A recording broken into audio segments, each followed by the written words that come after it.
A person who thinks all the time has nothing to think about except thoughts. So he loses touch with reality and lives in a world of illusions. By thoughts, I mean specifically chatter in the skull, perpetual and compulsive repetition of words, of reckoning and calculating. I'm not saying that thinking is bad. Like everything else, it's useful in moderation. A good servant, but a bad master. And all so-called civilized peoples have increasingly become crazy and self-destructive because through excessive thinking they have lost touch with reality. That's to say, we confuse signs, words, numbers, symbols, and ideas with the real world. Most of us would have rather money than tangible wealth, and a great occasion is somehow spoiled for us unless photographed. And to read about it the next day in the newspaper is oddly more fun for us than the original event.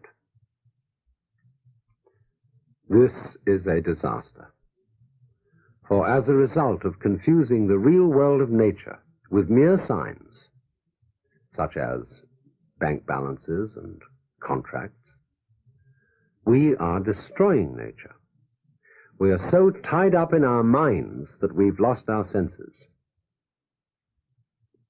Time to wake up. What is reality? Obviously, no one can say, because it isn't words.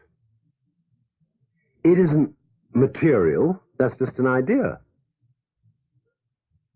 It isn't spiritual, that's also an idea, a symbol. Reality is this.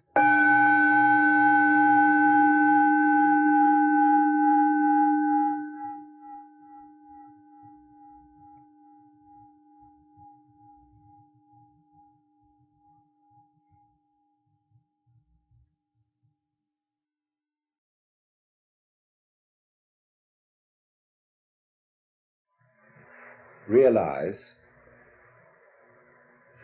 that anybody whom you consider in matters spiritual, psychological, and so on, has an authority. Has this authority because of your opinion that he has, or she has? How do you know? If you say, for example, like a Protestant fundamentalist, that you believe in the Bible, that the Bible is inspired, or you may say, as a more liberal kind of Christian, that Jesus Christ is the greatest being that ever lived on earth. How do you know? It's your opinion that that is so. Lots of people may have told you so, and you may be very impressed by those people, but you bought it.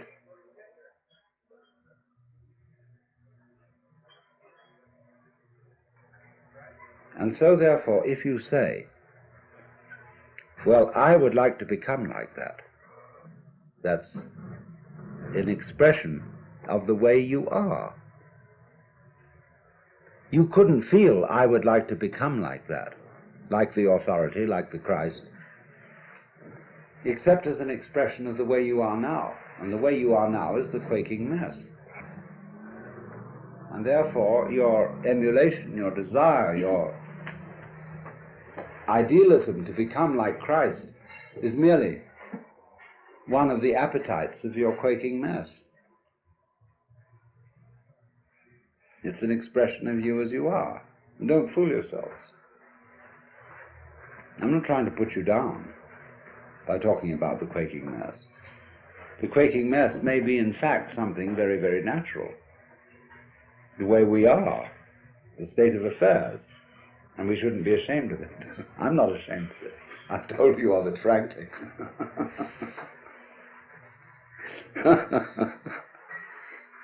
But it is important not to fool oneself about this.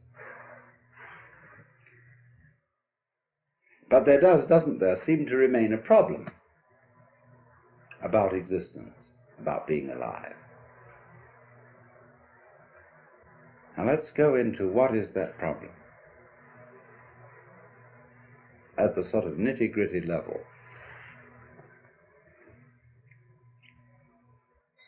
Very basic in our thinking is that we, as it say, one must live.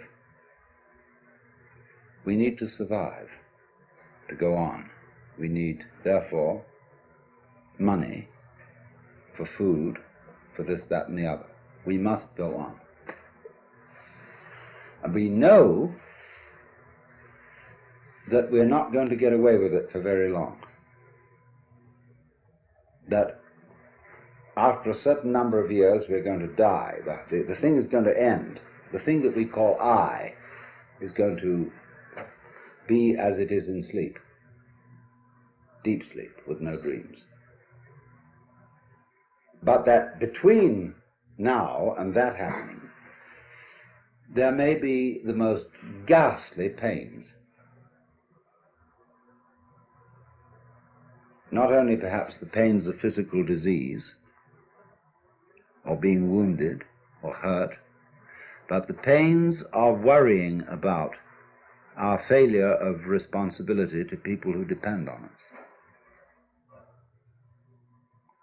And we suffer other people's suffering simply because we're sensitive and have imagination and participate in their sufferings, and our adrenaline and our chemicals respond simply by imagination to the sufferings of other people. And what about that?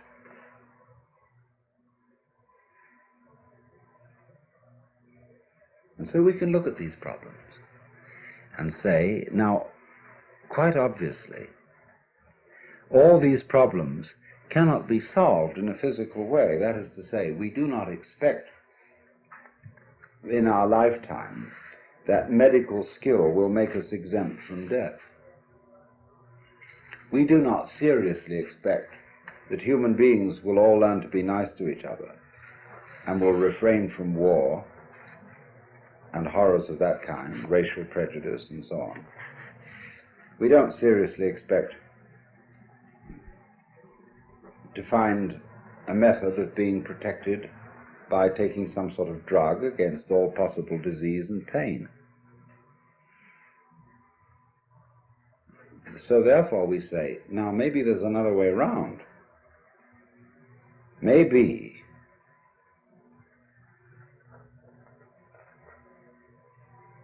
that instead of solving these problems at the technical level, we could solve them at the psychological and spiritual level by so disciplining ourselves, by so doing something with ourselves, that we wouldn't be afraid of it anymore.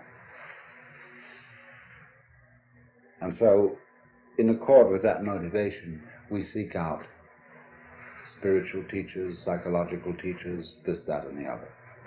Could we somehow be made over so that we don't worry about the quaking mess by a spiritual discipline or whatever?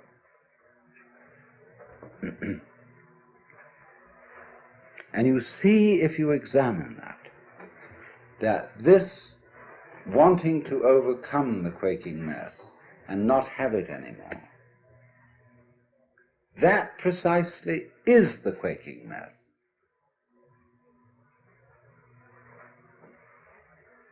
The thing that we object to about ourselves is precisely what we do about overcoming it. In other words, the activity that we employ in overcoming it is the mess that we object to. Do you see that? And it's very important to realize that. Then if you do realize it, you raise the question, then what can I do?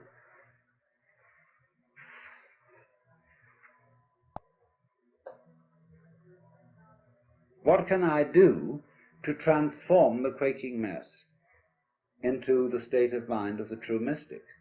Well, if you are the quaking mess, there is obviously nothing you can do to transform yourself into the state of mind which you idealize as that of being the true mystic, the Christ, the saint, or whatever.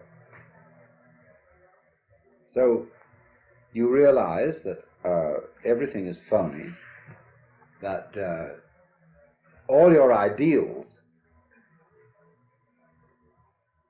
are simply manifestations of the quaking mess, trying to get away from himself. And that you are put in the position of,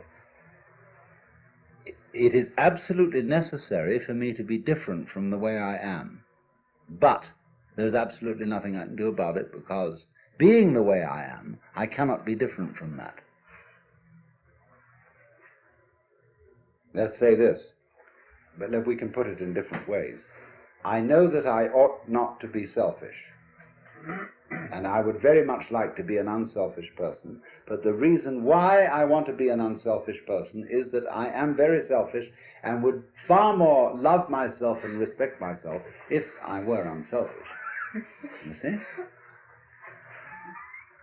I know that I ought to love God, and whatever. And why do you want to love God? Well, because God is the biggest boss, and it's best to be on the side of the big battalions. That's really why I want to do it. In other words, because I'm looking for the safety of my own spiritual skin. So I think I ought to love God. All sophisticated saints have known this. St. Paul understood it, St. Augustine understood it, Martin Luther understood it. They didn't know what the hell to do about it. But there was nothing to do about it.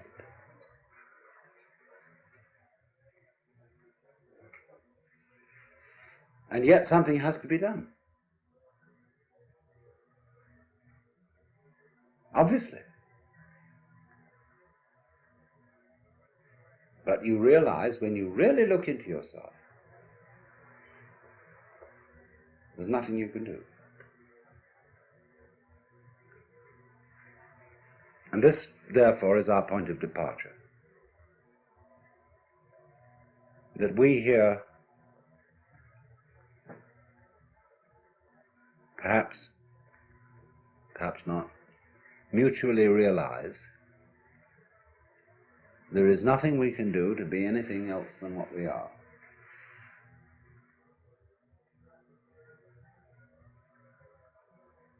To feel any other way than what we feel at this moment.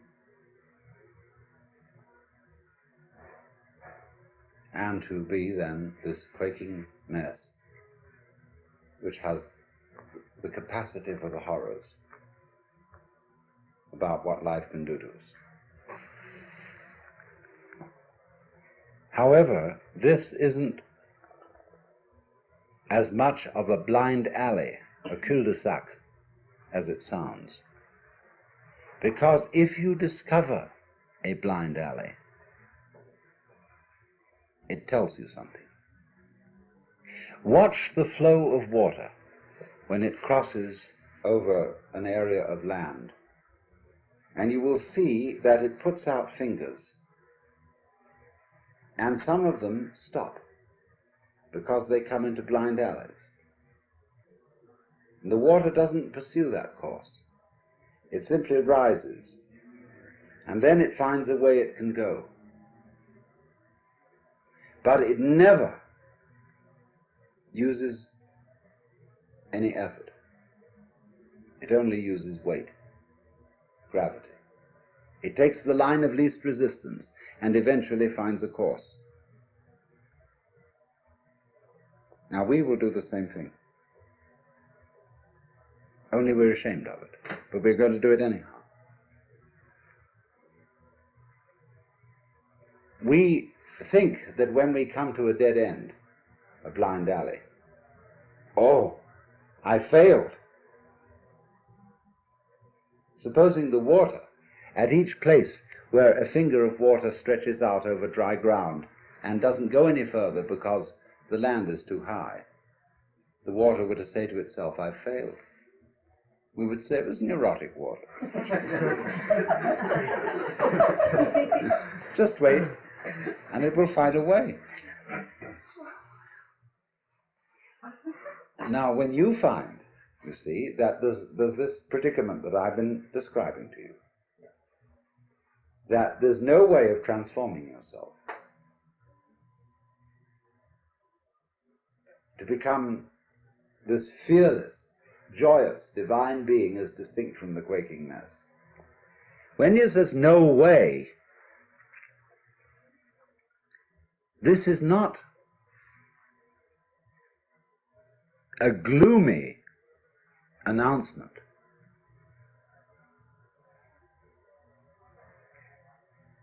It is a very, very important communication. It's telling you something. Because like the land is telling the water, this isn't the way to go.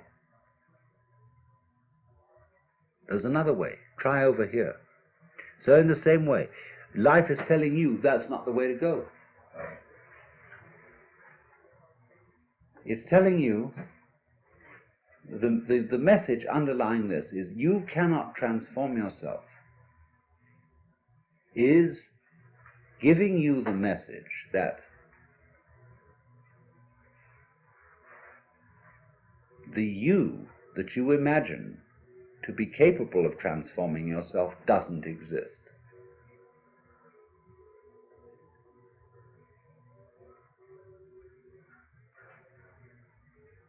In other words, an ego, an I,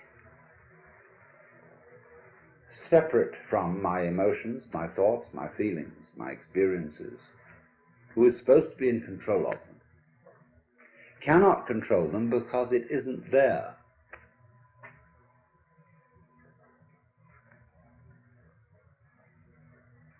And as soon as you understand that, things will be vastly improved.